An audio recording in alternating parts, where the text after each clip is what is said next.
श्री शिवाय नमस्तुभ्यम। जय भोलेनाथ। स्वागत है आप सभी का हमारे चैनल पर। आज के इस वीडियो में हम आपको सुनाएंगे सोमवार व्रत की कथा। सोमवार का व्रत दिन के 3 पहर तक होता है और व्रत में फलाहार या परायण का कोई खास नियम नहीं होता। शाम के समय एक समय पूर्ण आहार अर्थात संपूर्ण भोजन इसमें किया जाता है। शुद्ध एवं सात्विक भोजन किया जाता है। सोमवार के व्रत में भगवान शंकर और माता पार्वती की पूजा करनी चाहिए। साथ ही सोमवार के व्रत की कथा सुननी चाहिए। भगवान शिव की आरती करनी चाहिए। ऐसा करने से भगवान शिव और माता पार्वती की कृपा से मन की सभी कामनाएं पूर्ण होती हैं। परंतु किसी कारण से अगर व्रत नहीं रख सकते तो कथा तो अवश्य ही सुननी चाहिए। कथा सुनने मात्र से ही व्रत का आधा पुण्य प्राप्त होता है, तो बिना व्रत के भी कथा अवश्य सुने। तो चलिए अब हम शुरू करते हैं सोमवार के व्रत की कथा। एक नगर में एक बहुत धनवान साहूकार रहता था। उसके घर में धन की कोई कमी नहीं थी, परंतु वह बहुत दुखी रहा करता था क्योंकि उसके कोई पुत्र नहीं था। वह इसी चिंता में दिन रात दुखी रहता था। पुत्र की कामना के लिए वह प्रत्येक सोमवार को शिवजी का व्रत और पूजन किया करता था तथा सायंकाल को मंदिर जाकर शिवजी के सामने दीपक जलाया करता था। उसके इस भक्ति भाव को देखकर एक समय माता पार्वती ने शिवजी से कहा कि प्रभु, ये साहूकार आपका अनन्य भक्त है, सदैव आपका व्रत और पूजन बड़ी श्रद्धा से करता है। आपको इसकी मनोकामना अवश्य पूरी करनी चाहिए। तब शिवजी ने कहा कि पार्वती, ये संसार तो कर्म क्षेत्र है। किसान खेत में जैसा बीज बोता है वैसा ही फसल काटता है। उसी तरह मनुष्य इस संसार में जैसा कर्म करते हैं वैसा ही फल भोगते हैं। माता पार्वती ने अत्यंत आग्रह से कहा कि महाराज, जब यह आपका अनन्य भक्त है और अगर इसको किसी प्रकार का दुख है तो उसे आपको अवश्य दूर करना चाहिए। आप तो सदैव अपने भक्तों पर दयालु रहते हैं और उनके दुखों को दूर करते हैं। यदि आप ऐसा नहीं करेंगे तो मनुष्य आपका पूजन और व्रत भला क्यों करेंगे। माता पार्वती का ऐसा आग्रह देखकर भगवान शिव कहने लगे कि पार्वती, इसके कोई पुत्र नहीं है। इसी चिंता में यह अति दुखी रहता है। इसके भाग्य में पुत्र न होने पर भी मैं इसको पुत्र प्राप्ति का वरदान देता हूँ, परंतु वह पुत्र केवल 12 वर्ष तक ही जीवित रहेगा। इसके पश्चात वह मृत्यु को प्राप्त हो जाएगा। इससे अधिक मैं इसके लिए कुछ नहीं कर सकता। माता पार्वती और भगवान शिव का यह वार्तालाप वह साहूकार सुन रहा था। इससे उसको ना तो प्रसन्नता हुई और ना ही दुख हुआ। वह पहले की तरह भगवान शिव का व्रत और पूजन करता रहा। कुछ समय के पश्चात साहूकार की पत्नी गर्भवती हुई और 10वें महीने उसके गर्भ से अति सुंदर पुत्र उत्पन्न हुआ। साहूकार के घर में बहुत खुशियां मनाई गई, परंतु साहूकार तो ये जानता था कि उसकी केवल 12 साल की ही आयु है। इसलिए उसने ना तो अधिक प्रसन्नता प्रकट की और ना ही किसी को यह भेद बताया। जब वह बालक 11 साल का हो गया तब बालक की माता ने उसके पिता से उसका विवाह करने के लिए कहा। साहूकार ने कहा कि अभी मैं इसका विवाह नहीं करूंगा, मैं अपने पुत्र को काशी पढ़ने के लिए भेजूंगा। साहूकार ने बालक के मामा को बुलाकर उसको बहुत सारा धन देकर कहा कि तुम इस बालक को काशी पढ़ने के लिए ले जाओ और रास्ते में जिन जिन स्थानों से भी जाना वहां पर यज्ञ करते हुए ब्राह्मणों को भोजन कराते और दक्षिणा देते हुए जाना। अब दोनों मामा भांजे यज्ञ करते, ब्राह्मणों को भोजन कराते और दक्षिणा देते काशी जी की ओर चल पड़े। रास्ते में एक शहर पड़ा। उस शहर में राजा की कन्या का विवाह था, परंतु जो राजकुमार विवाह करने के लिए आया था वह एक आंख से काना था। उसके पिता राजा को इस बात की बड़ी चिंता थी कि कहीं राजकुमार को देखकर राजकुमारी या उसके माता पिता विवाह में किसी प्रकार की अड़चन पैदा न कर दें। जब उसने सेठ के अति सुंदर लड़के को देखा तो मन में सोचा कि क्यों ना द्वाराचार के समय इस लड़के से दूल्हे का काम चला लिया जाए।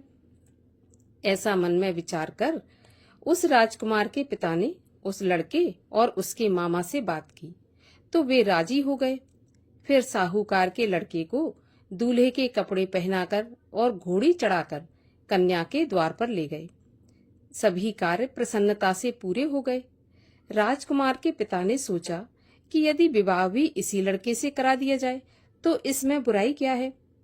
ऐसा विचार कर उसने लड़के और उसके मामा से कहा कि यदि आप फेरों और कन्यादान के काम को भी पूरा करा दें तो आपकी बड़ी कृपा होगी। मैं इसके बदले आपको बहुत सारा धन दूंगा। तो दोनों ने इसे सहर्ष स्वीकार कर लिया। विवाह कार्य बहुत अच्छी तरह से संपन्न हो गया। सेठ का पुत्र जिस समय जाने लगा तो उसने राजकुमारी की चुनरी के पल्ले पर लिख दिया कि तुम्हारा विवाह मेरे साथ हुआ है, परंतु जिस राजकुमार के साथ तुम्हें विदा किया जाएगा वह एक आंख से काना है और मैं काशी पढ़ने जा रहा हूँ। सेठ के लड़के के जाने के बाद राजकुमारी ने जब चुनरी पर ऐसा लिखा देखा तो उसने काने राजकुमार के साथ जाने से मना कर दिया। उसने अपने माता पिता को सारी बात बता दी और कहा कि यह मेरा पति नहीं है, मेरा विवाह इसके साथ नहीं हुआ और जिसके साथ मेरा विवाह हुआ है वह तो काशी पढ़ने चला गया। राजकुमारी के माता पिता ने अपनी कन्या को विदा नहीं किया और बारात वापस चली गई। उधर सेठ का लड़का और उसका मामा काशी पहुंच गए। वहां जाकर उन्होंने यज्ञ करना और लड़के ने पढ़ना शुरू कर दिया। जब लड़के की आयु 12 साल की हो गई उस दिन उन्होंने बहुत बड़ा यज्ञ रच रखा था। लड़के ने अपने मामा से कहा कि मामा जी, आज मेरी तबीयत कुछ ठीक नहीं है। तो मामा ने कहा, अंदर जाकर सो जाओ। लड़का अंदर जाकर सो गया और थोड़ी देर में ही उसके प्राण निकल गए। जब उसके मामा ने आकर देखा कि उसका भांजा तो मरा पड़ा है तो उसको बड़ा ही दुख हुआ, लेकिन उसने सोचा कि अगर मैं अभी रोना पीटना मचा दूंगा तो यज्ञ का कार्य अधूरा रह जाएगा। अतः उसने जल्दी से यज्ञ का कार्य समाप्त करवाकर ब्राह्मणों के जाने के बाद रोना पीटना शुरू कर दिया। संयोगवश उसी समय शिव पार्वती उधर से जा रहे थे। जब उन्होंने जोर जोर से रोने की आवाज सुनी तो पार्वती जी कहने लगी, महाराज, कोई दुखिया रो रहा है, इसके कष्ट को दूर कीजिए। तब शिव पार्वती वहां पहुंचे तो उन्होंने देखा कि वहां पर एक लड़का मरा पड़ा था। माता पार्वती कहने लगी, महाराज, यह तो वही सेठ का लड़का है जो आपके वरदान से उत्पन्न हुआ था। तो शिव जी ने कहा, पार्वती, इसकी आयु इतनी ही थी और यह भोग चुका। तब पार्वती जी ने कहा, महाराज, इस बालक को कुछ आयु और दे दो, नहीं तो इसके माता पिता तड़प तड़प कर मर जाएंगे। माता पार्वती के बार बार आग्रह करने पर शिव जी ने उसको जीवन का वरदान दिया। शिव जी की कृपा से वह लड़का जीवित हो गया। शिव और पार्वती जी कैलाश पर्वत पर चले गए। शिक्षा पूरी होने पर वह लड़का और उसका मामा उसी प्रकार यज्ञ करते, ब्राह्मणों को दान देते, भोजन कराते, दक्षिणा देते हुए अपने घर की ओर चल पड़े। रास्ते में उसी शहर में आए जहां उस लड़के का वहां की राजकुमारी से विवाह हुआ था।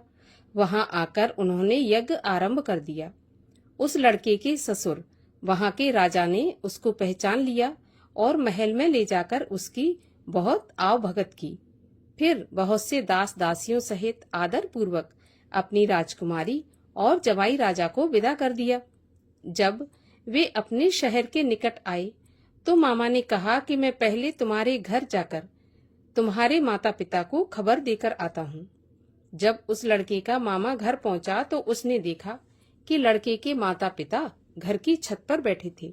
उन्होंने ये प्रण करके रखा था कि यदि हमारा पुत्र कुशलता के साथ लौट आया तो हम राजी खुशी नीचे आ जाएंगे, नहीं तो छत से गिरकर अपने प्राण दे देंगे। उस लड़के के मामा ने जाकर जब यह समाचार दिया कि आपका पुत्र आया है, तब उनको विश्वास नहीं हुआ। तब मामा ने शपथ पूर्वक कहा कि आपका पुत्र अपनी पत्नी और बहुत सारा धन साथ लेकर आया है। तो सेठ प्रसन्नता से भर उठा। सेठ सेठानी आनंद पूर्वक नीचे आई। बाहर आकर उन्होंने अपने पुत्र तथा उसकी पत्नी का भरपूर स्वागत किया। सभी लोग प्रसन्नता के साथ रहने लगे। जो भी कोई सोमवार के व्रत को धारण करता है अथवा इस कथा को पढ़ता या सुनता है, उसके सभी दुख दूर होकर समस्त मनोकामनाएं पूर्ण होती हैं और इस लोक में नाना प्रकार के सुख भोग कर अंत में सदाशिव के लोक को प्राप्त होता है। बोलिए भगवान शिव की जय। और अब सुनते हैं भगवान शिव की आरती। ओम जय शिव ओमकारा स्वामी हर शिव ओमकारा, ब्रह्मा विष्णु सदा शिव अर्धांगी धारा। ओम जय शिव ओमकारा, एकानन चतुरानन पंचानन राजे, हंसासन गरुणासन वृषवाहन साजे। ओम जय शिव ओमकारा, दो भुज चार चतुर्भुज 10 भुज ते सोहे, तीनों रूप निरखता त्रिभुवन जन मोहे। ओम जय शिव ओमकारा, अक्षमाला बनमाला मुंडमाला धारी, चंदन मृग मद सोहे भोले शुभकारी। ओम जय शिव ओमकारा, श्वेतांबर पीतांबर बाघंबर अंगे, सनकादिक ब्रह्मादिक भूतादिक संगे। ओम जय शिव ओमकारा, करके मध्य कमंडल चक्र त्रिशूल धरता, सुख करता दुख हरता जग पालन करता। ओम जय शिव ओमकारा, ब्रह्मा विष्णु सदा शिव जानत अविवेका, प्रणवाक्षर के मध्य ये तीनों एका। ओम जय शिव ओमकारा, त्रिगुण स्वामी जी की आरती जो कोई जन गावे, कहत शिवानंद स्वामी मन वांछित फल पावे। ओम जय शिव ओमकारा, बोलिए शिव शंकर महादेव की जय। बोलिए पार्वती पति महादेव की जय।